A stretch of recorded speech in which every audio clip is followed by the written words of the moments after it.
हाँ जी, तो आज की टिप्स एंड ट्रिक्स ये हैं कि जो बच्चे सीए इंटर कॉस्टिंग को पढ़ते हैं और उनको ऐसा लगता है कि समझ नहीं आ रहा क्या करना है, ठीक है, क्वेश्चन सॉल्व नहीं होते, कहीं कहीं पे क्वेश्चंस में अटक जाते हैं, तो उनके लिए मेरे पास कुछ टिप्स हैं। तो जैसे आप लोग जानते हैं कि मैं जब मेंटरशिप देती हूँ तो मैं स्टूडेंट्स को ये होता है कि मैं उनके डाउट्स भी सॉल्व करती हूँ। तो वट आई फाउंड, उनके सारे डाउट्स लेकर मुझे जो एक चीज़ फील हुई है वो मैं आपके साथ शेयर करना चाहती हूँ। कुछ ऐसे टिप्स हैं जिनको अगर आप फॉलो करोगे तो अगर अभी आपके 10 डाउट आ रहे हैं तो वो 2-3 पे शिफ्ट हो जाएंगे अगर आप इन टेक्निक्स को फॉलो करोगे। ओके, सो पहली टेक्निक है कि जो भी आपके पास क्वेश्चन हो उन क्वेश्चन को अच्छे से पढ़ो, हर क्वेश्चन को 2-3 बार पढ़ो। मतलब जब मैं डाउट्स एंटरटेन करती हूँ तो व्हाट आई फाउंड कि जो मेनली जो डाउट्स आते हैं ना वो इसलिए आते हैं कि क्वेश्चन को ठीक से नहीं पढ़ा है।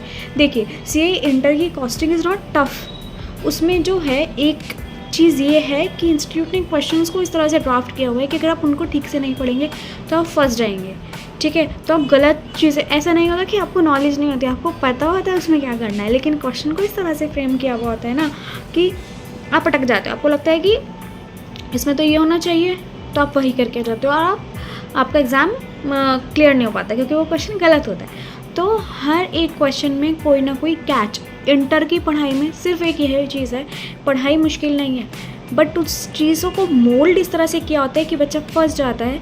हर जगह पे कोई ना कोई कैच है, तो हम क्वेश्चन को अगर अच्छे से पढ़ेंगे तो हम बच सकते हैं, ठीक है।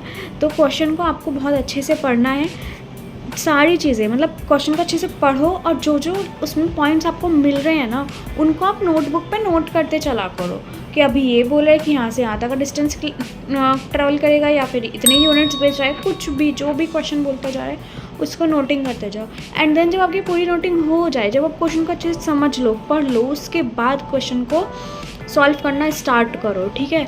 तो आपको पता होगा कि इस क्वेश्चन में ये है, तो आप अटकोगे नहीं। क्वेश्चन को 2-3 बार पढ़ो, तो उससे क्या होगा, आपकी गलतियां होने के चांसेस कम हो जाएंगे, ठीक है। एक टिप तो मेरी ये हो गई आपके लिए, ठीक है। दूसरी चीज़ कि एक क्वेश्चन अच्छे से पढ़ो, 2-3 बार पढ़ो, ठीक है। दूसरी चीज़, जो भी क्वेश्चन में लिखा है उनको नोटिंग करते चलो एंड देन क्वेश्चन सॉल्व करो, सो दैट आपको क्वेश्चन से 2 फ़ायदा है। एक तो आपको क्वेश्चन बार बार नहीं पढ़ना पड़ेगा, दूसरा आप क्वेश्चन जो पढ़ रहे हो वो अच्छे से आपका रीडिंग हो जाएगा जब आप उसमें उसके सारे जो फिगर्स हैं और जो सारे फैक्ट्स हैं उस क्वेश्चन के वो सब आप लिखते चलोगे, है ना, शॉर्ट में, तो आप क्वेश्चन अच्छे से सॉल्व कर पाओगे। तीसरी चीज़ जो है, कॉस्टिंग करते हुए जो अपना माइंडसेट आपको रखना है ना, वो कस्टमर का बिल्कुल नहीं रखना है। कॉस्टिंग पढ़ते हुए आपको अपना माइंडसेट सप्लायर का, ओनर का, जो होता है ना हमारा ओनर जो सामान बेचता है, हमें उसके शूज़ में खुद को रखना है। हमें समझना है कि ये हमारा काम है, हमारा बिज़नेस है, हमारी कॉस्टिंग निकल रही है हमारे बिज़नेस की। तब आप ये माइंडसेट रख के पढ़ोगे तो आप चीज़ों को बहुत अच्छे से समझ पाओगे, प्रैक्टिकली समझ पाओगे। और अगर आपकी कॉस्टिंग की बुक में 100 फार्मूला है ना, तो मैं बता दें इस माइंडसेट के साथ आपको 80 फार्मूले रटने की ज़रूरत नहीं पड़ेगी। कोई इक्का दुक्का ही होगा जो आपको रटने की ज़रूरत पड़ेगी, बाकी सब फार्मूले आपको लॉजिकल लगेंगे। तो हमेशा ये सोच के चलो कि हमारा बिज़नेस है, हम अपने बिज़नेस की कॉस्टिंग निकाल रहे हैं ना।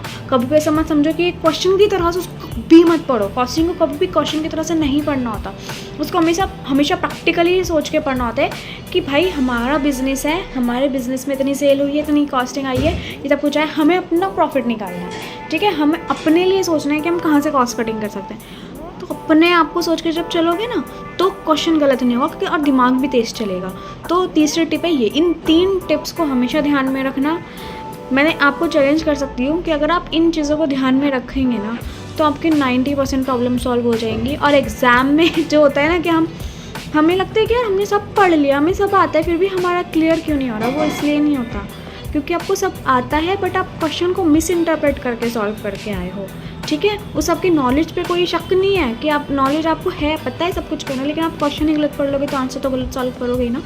तो क्वेश्चन को अच्छे से पढ़ो, आपका क्लियर भी हो जाएगा, अच्छे मार्क्स से क्लियर होगा। और आपकी जो अब आप क्वेरीज में अटक रहे हो ना बार बार, वो भी नहीं अटकोगे। एग्ज़ाम से आप बिल्कुल पास हैं आपके एग्ज़ाम्स, तो अब कोई चीज़ की गुंजाइश नहीं है। इस चीज़ का माइंडसेट रख के करो, प्रॉब्लम्स भी सॉल्व हो जाएंगी सारी, ठीक है।